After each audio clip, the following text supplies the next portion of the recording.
when you go in reception, in any company, who gets the best treatment in reception? Customers, absolutely right, customers.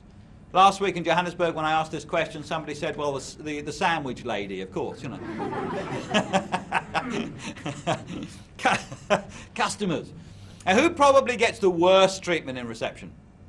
Salesman, we all know that one. Salesman, absolutely right. And sometimes it's terrible, isn't it? Sometimes you really get the feeling that you're worse than dirt when you go into a reception area in some companies.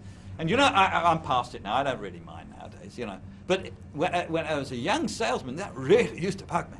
That really, because I'm just as important as anybody else. Why should I be treated badly? And I remember on one occasion where this particularly bothered me. I was repping for a company that was selling computer systems into restaurants.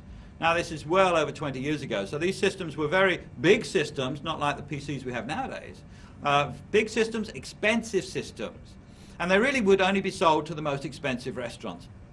And we used to walk the streets, literally, to try and sell these computer systems, cold calling on restaurants. Now, there's only a 2-hour timescale to call on restaurants.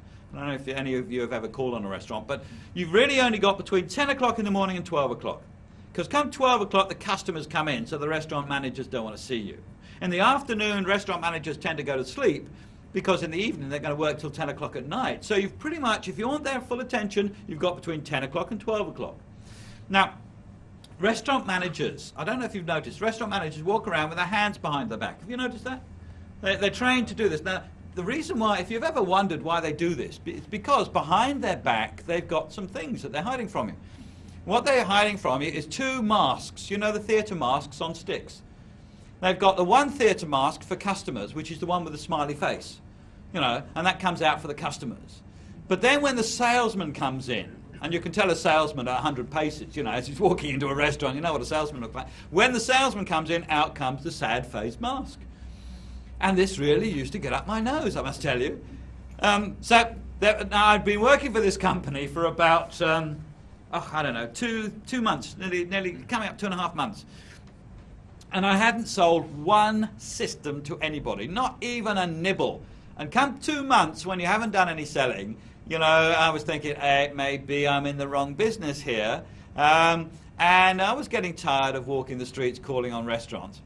And it was a Friday afternoon. I remember this very, very well. It's Friday afternoon, about 5 to 12. This was going to be my last call. And I pretty much decided that this would be the last call ever. And I'd resign and next week go and find another job. So I'd really had enough. And I walked into the restaurant. This is my last call. I walked into the restaurant, and right in front of me skips a couple of customers. A man and a woman, a young couple. They came in front of me. Now, normally I would have just walked away, but I was in the restaurant, so I couldn't just walk out again. It would have looked odd. And the restaurant manager's walking around. He looks up, he spies the customers. Out comes his smiley face mask. Hello, sir, madam, good to see you again. Do come in, come in. He takes them over, puts them on a table, puts them round a table, sits them down, you see. And then he turns around, he sees me, the salesman. Out comes his sad face mask. Walks towards me with a really sour look. And you could see he's thinking to himself, what does this guy want? I've got to get rid of him quickly. Now, as he was walking towards me, I don't know what made me do it. I really don't know. But I just looked at him and I said, table for one, please. And he said, oh, I am so sorry, sir. Please, please, come in, come in. He takes me in and he sits me down, you see. Now, there's no way on earth I could have afforded to eat at that restaurant. No way. I've been 2 months without commission. You can't do it, can you? So he sits me down.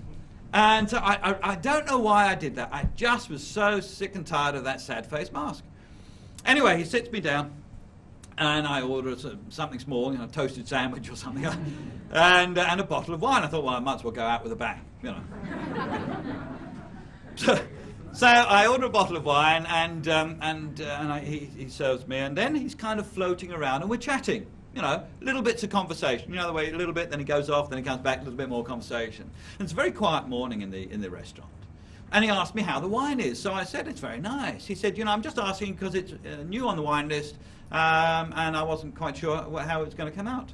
And I said, well, pick up a glass, so let me pour you some. There's not many people in the restaurant. The waiters are managing it. Sit down and join me. Okay, he says. So he sits down, I pour him a glass of wine. And we continue to chat. We're getting on very friendly now. He says, what do you do for a living? Now, this was his first mistake. So I told him what I did for a living, you know, that I sell computer systems for restaurant managers. And he says, oh, I'm a restaurant manager. I said, oh, really? You know. So I moved all the stuff to one side. I brought my brochures out. I'm laying them on the table. At the end of the following week, I had a test system in his restaurant. 2 weeks later, I got it all signed up, finished, done. Brilliant. You see, what had happened was I created the relationship first as a customer. And once you've got that relationship going, you can't then turn back to the relationship you would have had as a salesman. Relationships don't work that way. I became a customer first. I told my colleagues, on the Monday, I told my colleagues what I'd done, and they said, oh, you can't do that. Terrible, terrible. By the time I'd sold another 3, doing exactly the same thing, they were saying, well, how do you do this? How does it work now, you know? It was brilliant. It was wonderful because you create the relationship first and then you sell the product. Now, is there a way in which you can do this? Become a customer first. Create the relationship first. Once you've got the relationship going, then try and convert the relationship to one of a sales relationship. Is there a way you can do that? I don't know. You must be creative in your business to find out if you can. But it's a very useful technique to do that if you can. I know of a company, TNT. They're fast delivery people. We have them here, but they're very, very big in Europe. And they, a few years ago, they issued each one of their salesmen with a box. Box about so big, about 30 centimeters square, or cubed, I should say. Just a brown box, wrapped up in brown paper, thick, heavy brown paper, tied up with string, with sealing wax on all the knots and all the corners of the string, with urgent stickers all the way around the box. Now, the sales rep used to carry this box around. He'd go into reception, he'd put the box on the reception desk, and he said, can I speak to the factory manager, please?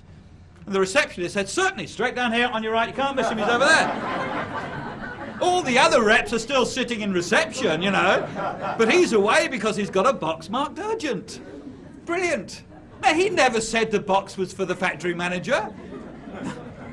But you see, it creates a relationship. It's a little bit of fun, a little bit of humour, creates a relationship first. You know, Protea Hotels, I get to stay in a lot of hotels. But Protea Hotels are beginning to develop this idea of create fun. You know, all of their advertising, all their logos, everything is now to create fun.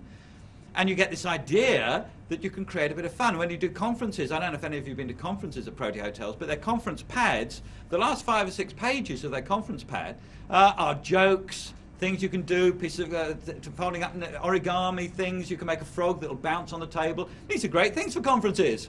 And it creates a bit of fun. Is there a way in which you can create fun with your customers? Is there a way you can become a customer first, create that relationship first, and then turn into a salesperson? Because if you can, this is a wonderful way to close more sales.